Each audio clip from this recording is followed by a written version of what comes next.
नमस्कार, मैं सौरभ कुमार एक बार फिर से आपका स्वागत करता हूं अपने YouTube चैनल पे दोस्तों।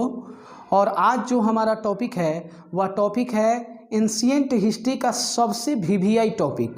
उस टॉपिक का नाम है धार्मिक आंदोलन से बौद्ध और जैन। ये कोई भी ऐसा एग्ज़ाम भारत का नहीं है जिसमें इससे प्रश्न नहीं होता है, सभी एग्ज़ाम में प्रश्न होता है, ठीक है। और इस टॉपिक की विशेषता क्या है कि थोड़ा सा परिचय समझ लीजिए, क्योंकि ये समझने से पहले वो जानना बहुत ज़रूरी है।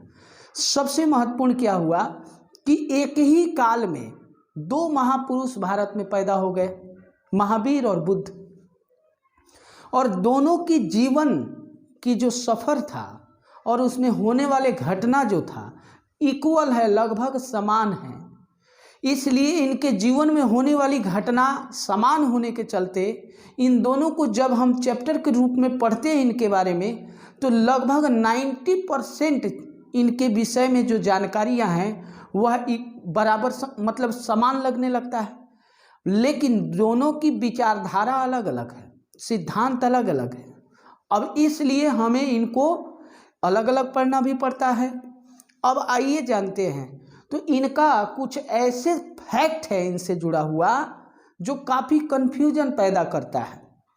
अब वो कन्फ्यूजन को दूर कैसे किया जाए? यदि आप बौद्ध और जैन को पढ़ भी लेते हैं तो एग्जामिनेशन हॉल में कुछ ऐसी जानकारियां हैं जो आपको परेशान कर देता है और आप गलती करके आएंगे।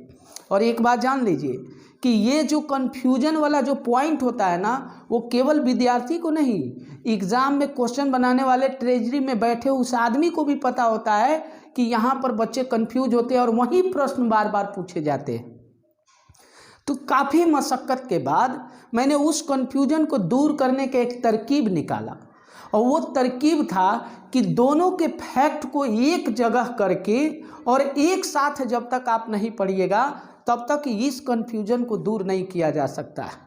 इसलिए मैंने एक चार्ट बनाया और उस चार्ट में उनसे जुड़े हुए जितने भी तथ्य था उन सभी तथ्य को एक सामने रखा, और तब मैंने देखा कि इनकी समानता में असमानता क्या है। बात समझिएगा, यानी ये 90% घटना तो समान है, लेकिन इन दोनों में अंतर को समझना बहुत ज़रूरी है। नहीं तो आप कंफ्यूज होकर क्वेश्चन में आप गलत बना के आइएगा, एग्जामिनेशन हॉल में मार्क्स कम हो जाएगा। और एक एक मार्क्स क्या होता है ना कि कंपटीशन के एग्ज़ाम के लिए महत्वपूर्ण होता है। ये बात कहकर मैं अपने विषय वस्तु पर चलूँगा, लेकिन एक बात मैं कहना चाहूँगा, जब आपके लिए इतना मेहनत कर रहे हैं तो आपका फ़र्ज बनता है कि चैनल को सब्सक्राइब कर ले। इस पर ऐसे ही वीडियो आपको आते रहेंगे हमेशा और आपको लाभ पहुँचाता रहेगा, ठीक है। चैनल को सब्सक्राइब कर लीजिए और थोड़ा इसे शेयर कर दीजिए। ओके, चले विषय वस्तु पर आइए। सबसे पहले बौद्ध और जैन ये कब आए थे? अप्रॉक्स 600 BC में महाजनपद काल की ये घटना है। सबसे महत्वपूर्ण चैप्टर। अब इसमें क्या करना है ना, तीन लाइन है, देखिए 1 2 3, ठीक है। इस तीनों लाइन में ऊपर का जो ये खंड देख रहे हैं ना, ये खंड में इनसे संबंधित टॉपिक है, ठीक है, ताकि उसका तथ्य समझा जा सके। तो सबसे ऊपर में क्या है, यहाँ टॉपिक में पढ़िए, और बीच वाला जो लाइन है ये वाला, ये बुद्ध से संबंधित है। यानी ऊपर के लाइन को छोड़ दिया जाए तो बाकी नीचे का जो 2 लाइन है इसको याद रखिएगा। यानी इस 2 लाइन में ऊपर वाला लाइन, इस 2 लाइन में ऊपर वाला और इस तीनों में बीच वाला, ये महात्मा बुद्ध से संबंधित लाइन है, उनका फैक्ट होगा इसमें। और जो सबसे नीचे है ये महावीर से संबंधित है और इनका संबंधित फैक्ट होगा इसमें, ठीक है। तो अब इस तरह से हम समझेंगे और एक साथ समझेंगे, और मैं ये भी बताऊंगा किस किस पॉइंट पर कंफ्यूजन होता है।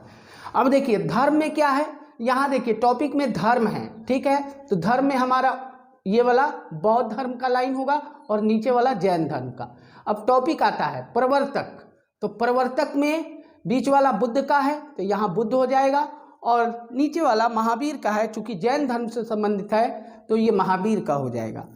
ये टॉपिक कहता है कि इनके बचपन का नाम क्या था, तो दोनों का बचपन का नाम एक साथ लिखते हैं। तो बीच में बुद्ध है तो ये बुद्ध का लाइन है तो सिद्धार्थ, ठीक है। और ये वाला वर्धमान, यानी महावीर का बचपन का नाम वर्धमान और बुद्ध का बचपन का नाम सिद्धार्थ।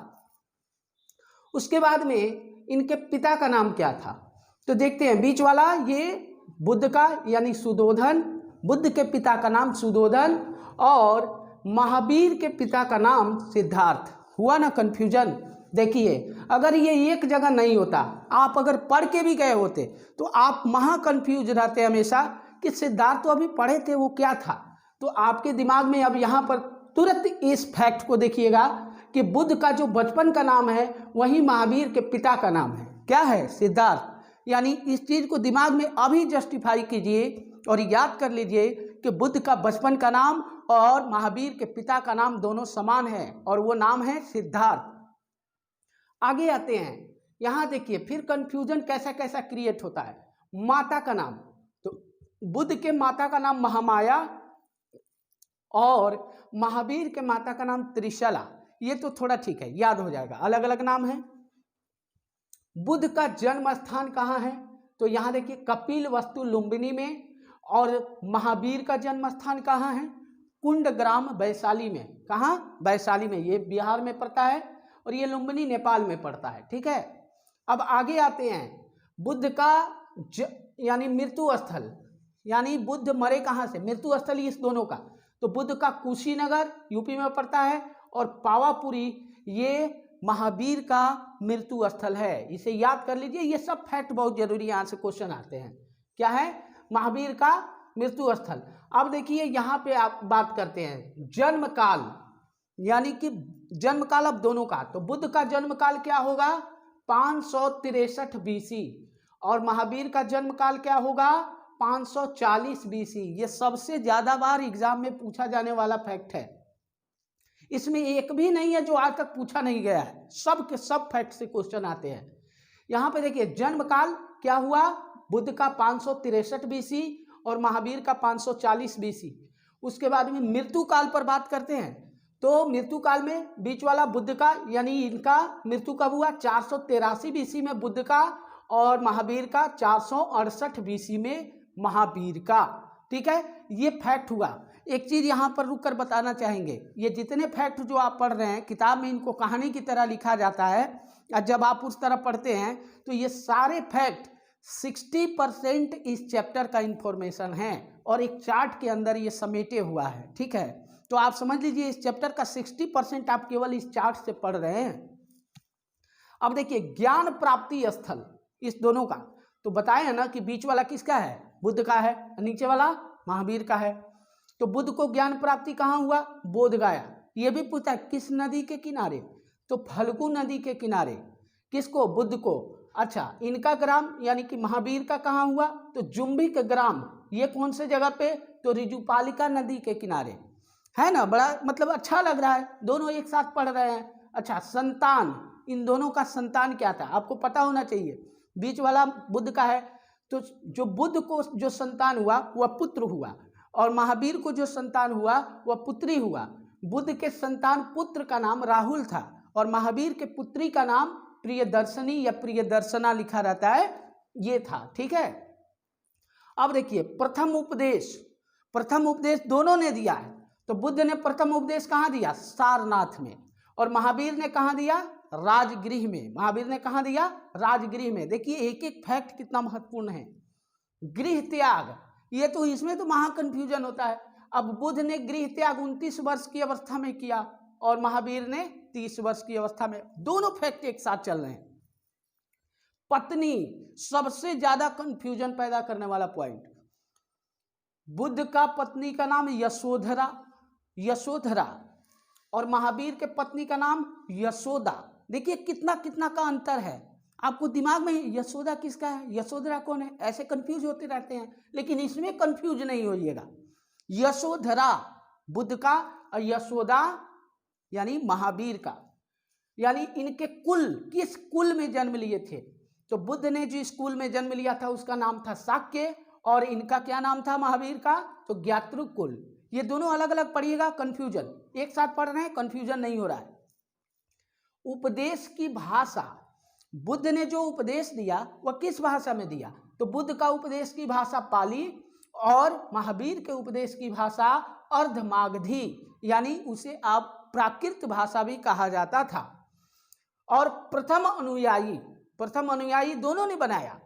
तो बताइए बुद्ध का प्रथम अनुयायी कौन था? तप्पा स्वयं कलिक। ये 2 शूद्र बालक थे जिन्हें उन्होंने प्रथम अनुयायी बनाया। और इनका यानी महावीर का प्रथम अनुयायी कौन बना? तो उन्हीं का अपना दामाद जमाली। उनका नाम क्या था? जमाली।